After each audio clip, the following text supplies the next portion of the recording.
So, are you a real estate investor or a property owner? If so, let me ask you a question. How much interest does your property create for you?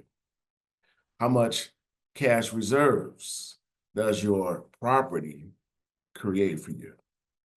How much cash flow does your property create for you?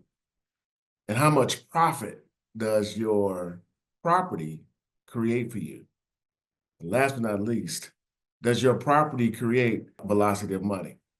The reason why I'm asking these questions is because this is a litmus test to see where you are in your understanding of the value of property equity.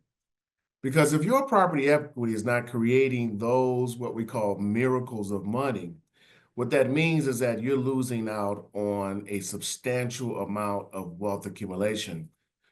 And that loss is a true loss because it's working against your potential for cash flow, your potential for wealth accumulation, your potential for multiplying, your potential for doubling, and so forth. Because property equity, when it is understood, it can be used to leverage interest, cash reserves, cash flow, profit, and velocity of money. Each of those financial miracles can be extracted or drawn from property when used with other tools. And this is the reason why so many real estate investors and property owners get this wrong. Most people think that the purpose of real estate is to have somewhere to live. No, this is not true because you can live somewhere and not have real estate. But if you have real estate and you're not creating the miracles of money from your property, you are forfeiting thousands of dollars and you don't even know it. When we have this conversation and I'm in a class or I'm doing a series or something, I always ask the question, how do you determine how you handle or how you manage your property? What is your benchmark? Who's the source of your information? Because when we look at a bank and how a bank operates, it looks at a property from that perspective. It creates the interest, the cash reserves, the cash flow, the profit, and the velocity of money. And when we look at it from the bank's perspective, unfortunately, because we're not the bank, we're not looking at it from that perspective. Because unfortunately, most of us are conditioned to think of a property from a borrower's position. Well, the problem with the borrower is that the borrower is really not the owner. Did you understand that?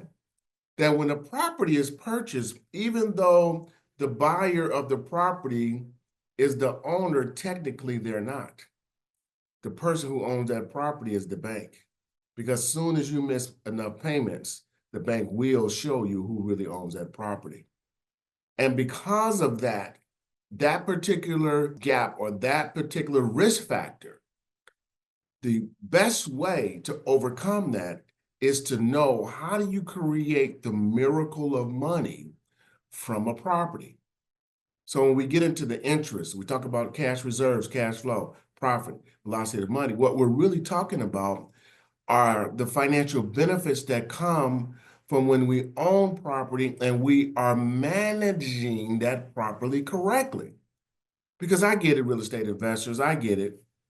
I get it. We're taught you build wealth from property appreciation and then the power of having a tenant.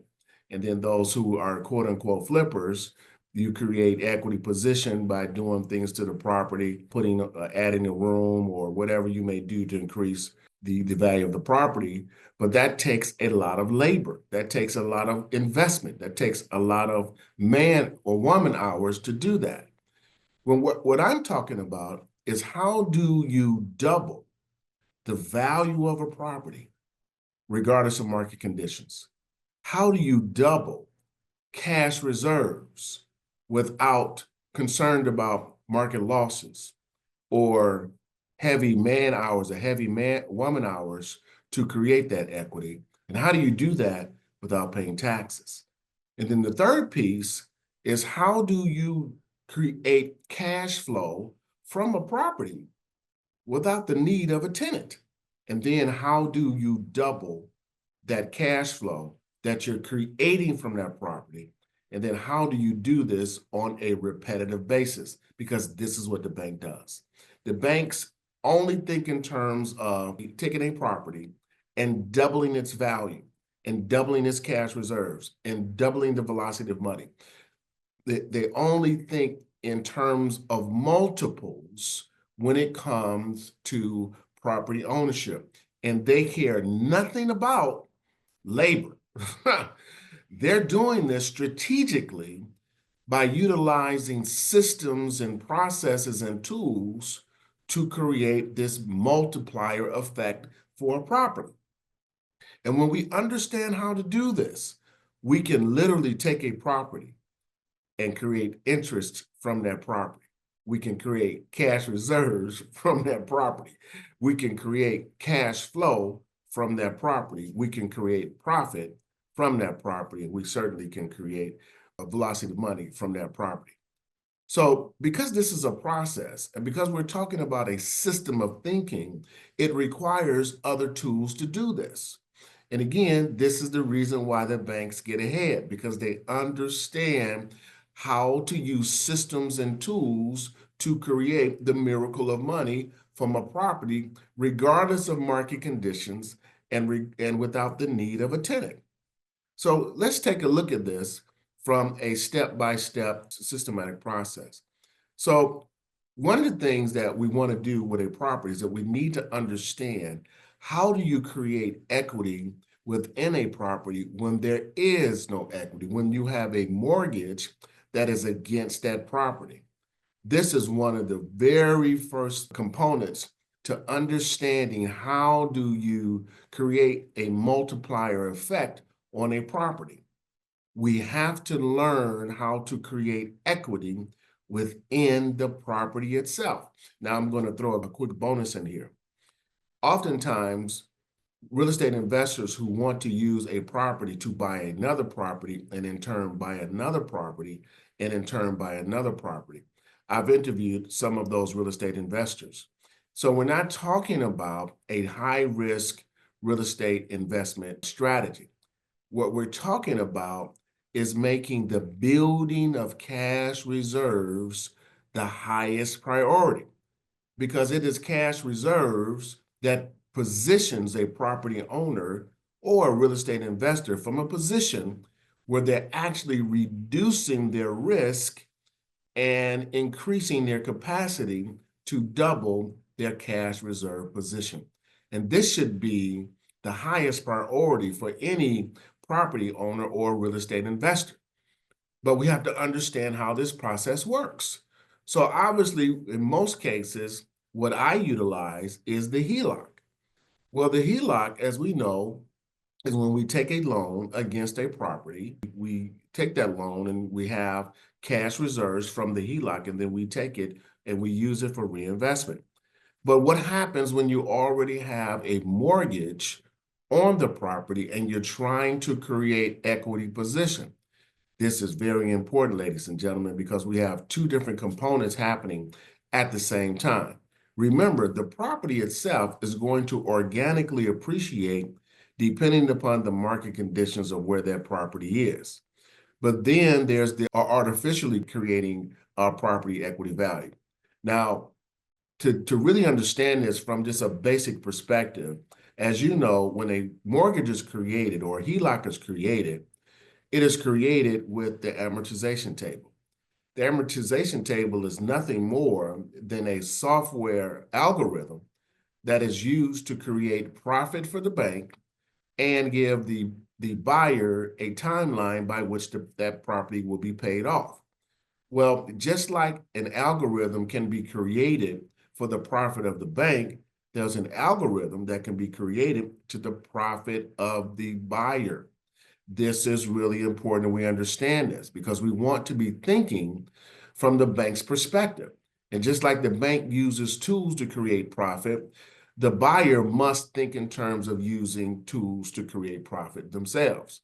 So what we want to do is we want to get a algorithm system, a software system that actually teaches us how do we create profit from the mortgage itself, and how do we literally create property equity at the same time? This is really important because when we understand how to create a property equity artificially, regardless of market conditions, especially when we can control it and we can create a 10% equity position, a 20% equity position, a 40% equity position. When we understand how to do this and how to use software to the advantage of the buyer or the owner of the property, it gives the buyer a strategic advantage. Because now, not only can I control to some degree the value of my property equity, not necessarily the appreciation value, but I can control the equity position value of my property.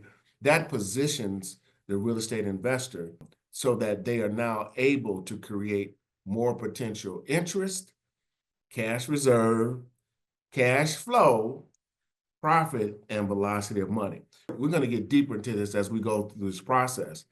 But I want us to understand that the first step that we need to understand is how do we use amortization to the advantage of the investor or the property owner, just like banks use amortization to their profit and to their benefit. We want to start there first so that we can create and increase our property equity value.